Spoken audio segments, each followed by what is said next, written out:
Zhvillimet më të fundit në SPAK do të lidhem me Em Feradin për të mësuar diçka më shumë. Enit, përshëndes. Prokuroria e posaçme antikorrupsion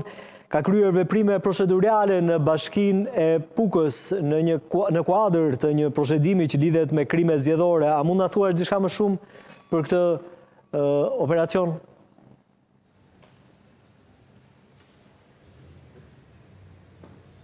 Përshëndetje i lirë, në kuadër të një procedimi penal që lidhet me krimet zgjedhore, para ditën e së hënës, agent të Byros Kombëtare të Hetimit, të mbështetur nga forcat e policisë së Komisariatit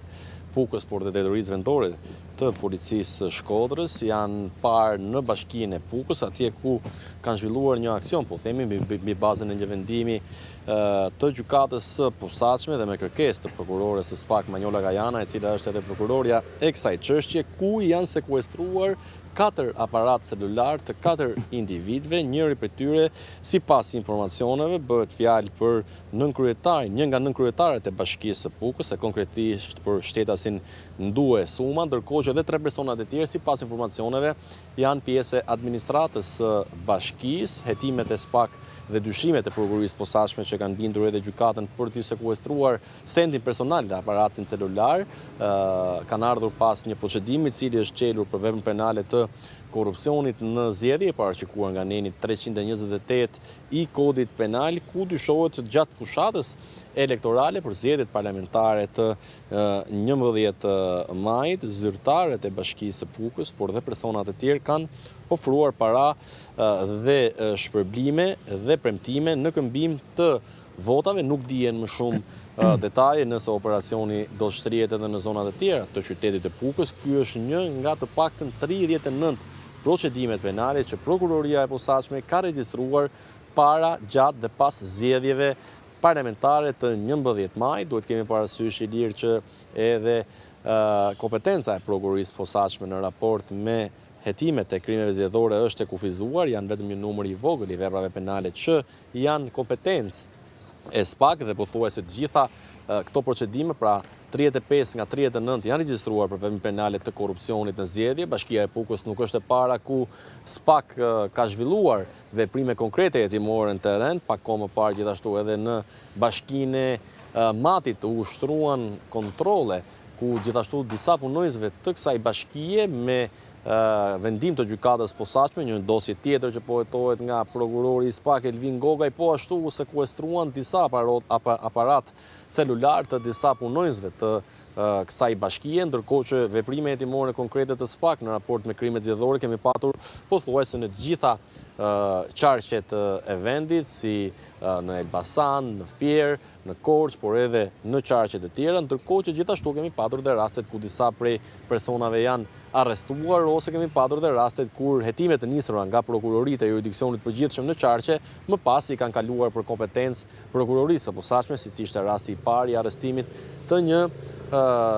personi në Lushnjë, i cili ofroi një sasi parash në këmbim të një vote për një kandidat të caktuar në zgjedhjet e 11 majit. Kemi patur arrestime po ashtu me urdhër të SPAK dhe shpallje të personave kërkimi edhe në qarkun e Kukësit, por dhe veprimet e tjera konkrete hetimore në Shkodër gjithashtu dhe në Bashkinë e Vaut të Dejes. Po, Eni, ndërkohë gjykata e posaçme ka pranuar kërkesën e ish kryebashkiaku të Shkodrës Bar Sfahia për të thelitur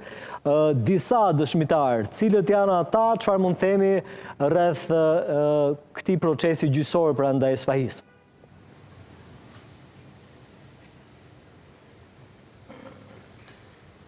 Bar Sfahia tashmë po gjykohet në gjykatën e posaçme.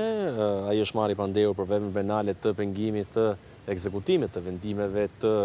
gjykatave, megjithëse zoti Sfahia u mori i pandehur në cilësinë e ish kryetarit të Bashkisë Shkodrës. Ai në fakt gëzon edhe statusin e deputetit, megjithëse mandati ende nuk është marrë për shkak të konstituimit të parlamentit të ri në muajin shtator, pasi zoti Sfahia është zgjedhur deputet nga lista e hapur e Partisë Demokratike në qarkun e Shkodrës në zgjedhjet e 11 majit. Ditën e sotme ka vijuar procesi gjyqësor me gjykim të zakonshëm, pikërisht në gjykatën e posaçme, ku Bar Sfahia kërkoi 5 dëshmitar, ndërto dhe dëshmitarin më kyç, do të thoja.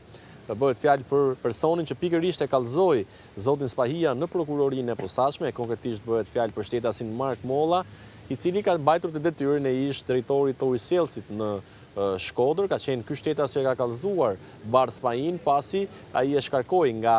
detyra e institucionit në varësi të Bashkisë Shkodrës, pra drejtorisë së ujësjelljes kanalizimeve, por më pas ky vendim i zotit Spajia ishte gjetur i paligjshëm nga ana e gjykatave dhe zoti Spajia, sipas dyshimeve dhe akuzës së ngritur nga prokuroria e posaçme, nuk ka zbatuar vendimin e gjykatave për të rikthyer në detyrë Mark Mollën, megjithëse nga ana tjetër vetë zoti Spajia ka pretenduar se nuk mund të rikthente në detyrë një drejtor të një institucioni në varësi të tij, i cili rezultonte me probleme sa i takon jo vetëm menaxhimit, por edhe parave publike sipas auditit të kryer nga kontrolli i lartë i shtetit. Megjithatë, zoti Spajia, ashtu siç ka bërë dhe në paraqitjet e tjera që ka patur qoftë në prokurorinë e posaçme, kur u morën pyetje apo ju komunikua akuza, dhe ditën e sotme ka cilësuar dosjen e tij si një dosje e cila është motivuar politikisht dhe nga ana tjetër ka folur edhe për atë që Partia Demokratike tashmë e cilëson si masakra elektorale e 11 majit.